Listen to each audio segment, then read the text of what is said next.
कुछ साल पहले रामपुर में हरिया अपने परिवार के साथ रहता था।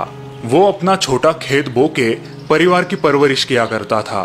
उसका छोटा भाई कृष्णा खेती के काम में उसकी कोई मदद नहीं करता, लेकिन कृष्णा एक बहुत ही अच्छा कारपेंटर था।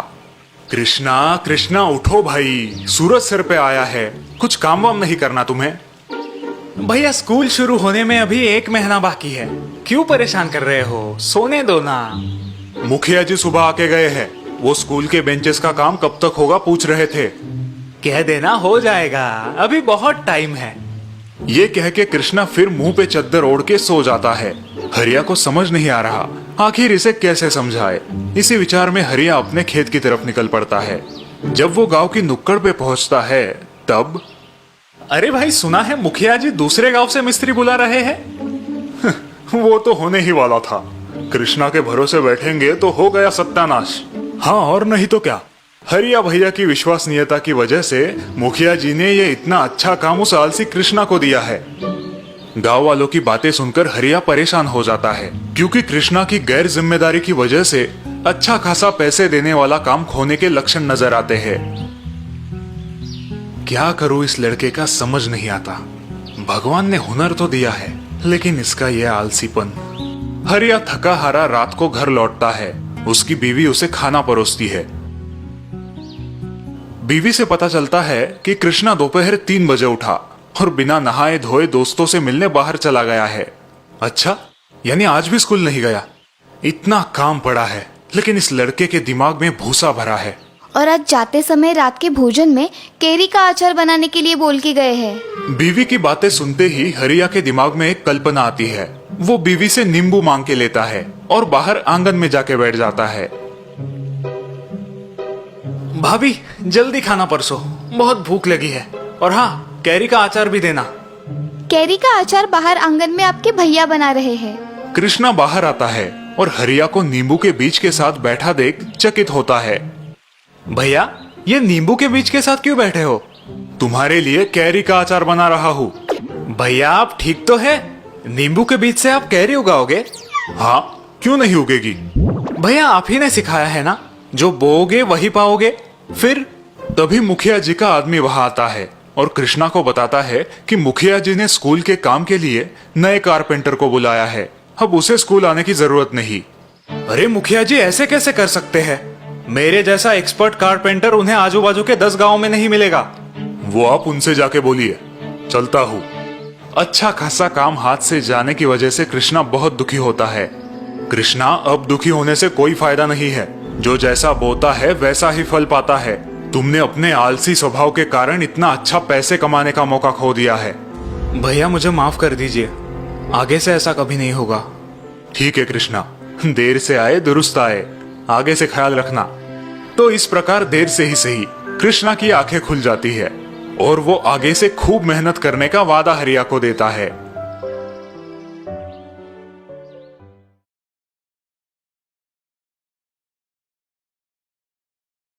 यह आलीशान घर है सक्सेना विला और इसके मालिक है मिस्टर सक्सेना।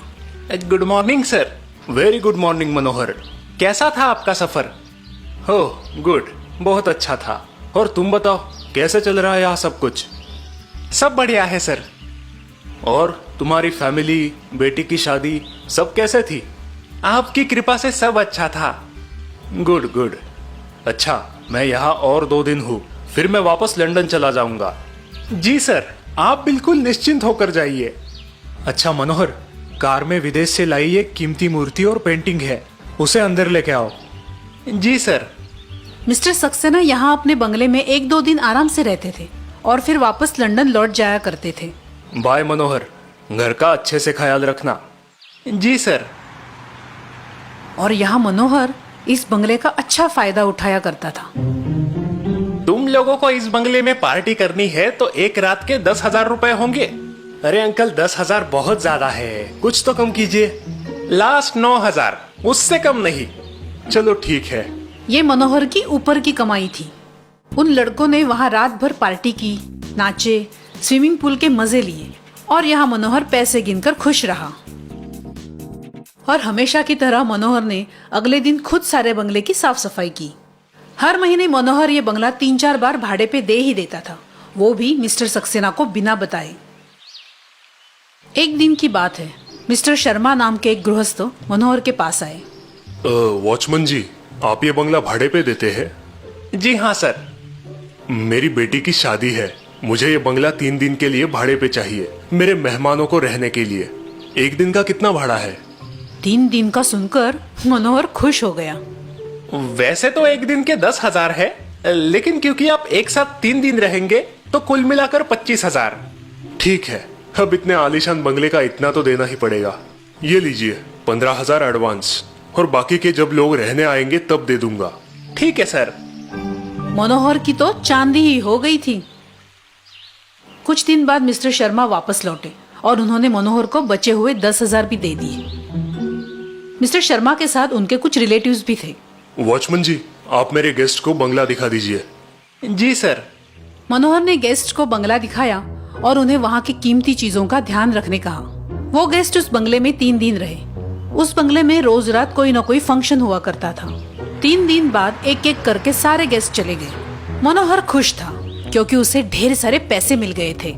हमेशा की तरह मनोहर बंगले की साफ सफाई करने लगा। अरे ये क्या, यहाँ की वो महंगी पेंटिंग कहाँ गई? और वो सोने की मूर्ति, सबका सब गायब। साहब ये सब फॉरेन से लाए थे। अब मैं क्या करूँ? पुलिस कंप्लेंट करूंगा तो साहब को सब पता चल जाएगा। ये मैंने क्या कर दिया? मनोहर अपनी ही लालच में फंस गया और अब वो कुछ भी नहीं कर सकता था।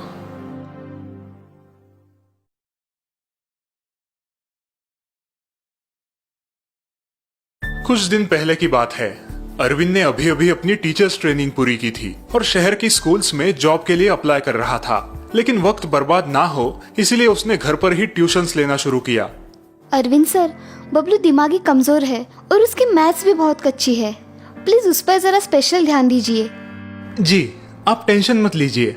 ये खुशी की बात अपने स्कूल टीचर से शेयर करने अरविंद पाठक सर के घर आता है। बहुत बहुत बधाई अरविंद। हर बड़े काम की शुरुआत छोटे काम से ही होती है। खूब मन लगा के पढ़ाना। जी सर, मैं पूरी लगन के साथ काम करूंगा और आप ही के जैसे एक आदर्श टीचर होने की कोशिश करूंगा। आदर्श और बच्चों के फेवरेट, और इसलिए तुम्हें एक गुण बहुत काम आएगा। वो कौन सा सर? पेशेंस, यानी कि धीरज। तुम्हें तुम्हारे स्टूडेंट के साथ हमेशा धीरज से काम लेना होगा। सिक्के के दूसरे बाजू को बिना समझे कोई निष्कर्ष मत निकालना। अरविंद ने पाठक सर की बात अपने दिमाग में फिट कर ली। अरविंद बबलू को मन लगा के पढ़ाता था। अरविंद ने एक बात नोटिस की थी कि बबलू की मैथ्स सचमुच में कमजोर थी। वो उसे सिखाने के लिए सिंपल टेक्निक्स यूज करता था। एक दिन अरविंद ने बबलू को एक सिंपल सा सवाल पूछा। बबलू, अब सवाल ध्यान से सुनना और सोच के आंसर देना। अगर मैंने तुम्हें 3 ऑरेंजेस दिए और उसमें से एक वापस ले लिया तो अब तुम्हारे पास कितने ऑरेंजेस बचे? 3 सर। नहीं, फिर से सोचो। सर 3 ऑरेंजेस ही होंगे मेरे पास। नहीं बबलू, 2 ही बचेंगे। ये देखो, 3 ऑरेंजेस मैंने तुम्हें दिए और ये एक वापस ले लिया, तो कितने बचे? सर 3। बबलू के बार बार गलत जवाब देने पर धीरे धीरे अरविंद के पेशेंस खत्म हो जाते हैं और वो गुस्सा होने लगता है। फिर उसे पाठक सर की बात याद आती है। तुम्हें तुम्हारे स्टूडेंट के साथ हमेशा धीरज से काम लेना होगा। अरविंद फिर से बबलू को प्यार से समझाने लगता है, लेकिन बबलू वही गलत जवाब देता है। ये लड़का इतना समझाने पर भी गलत ही जवाब दे रहा है और इतने कॉन्फिडेंस से। समझ नहीं आ रहा इसे कैसे एक्सप्लेन करूं। दिमाग का दही हो रहा है। अरविंद के बदले हुए आवाज से बबलू थोड़ा सहम जाता है। अरविंद उसे आखिरी बार वही सवाल पूछता है और बबलू डर डर के वही गलत जवाब देता है। बबलू, अब मैं तुम्हें आखिरी बार पूछ रहा हूँ, सही जवाब दो, वरना कल तुम्हें 1 से 100 बार लिख कर लाना पड़ेगा। सर लेकिन मैं राइट आंसर ही दे रहा हूँ।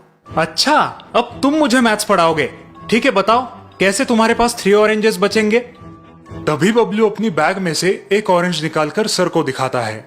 सर, मेरी मम्मी ने आज मुझे ये एक ऑरेंज आपके साथ खाने के लिए दिया है, तो आपने 3 में से एक ऑरेंज ले भी लिया तो भी मेरे पास 3 ही ऑरेंजेस बचेंगे ना। अरविंद को अपनी गलती का एहसास हो जाता है। उसे पाठक सर की सीख याद आती है। ओ Bablu, I am so sorry बेटा, तुम्हारा जवाब बिल्कुल सही है। Very good.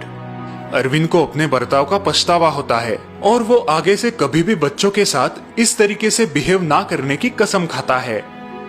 आज इस छोटे बच्चे ने मेरी आंखें खोल दी। सिक्के का दूसरा पहलू जाने बिना ही मैंने अपना संतुलन खो दिया। अब कभी भी ऐसी गलती नहीं करूंगा।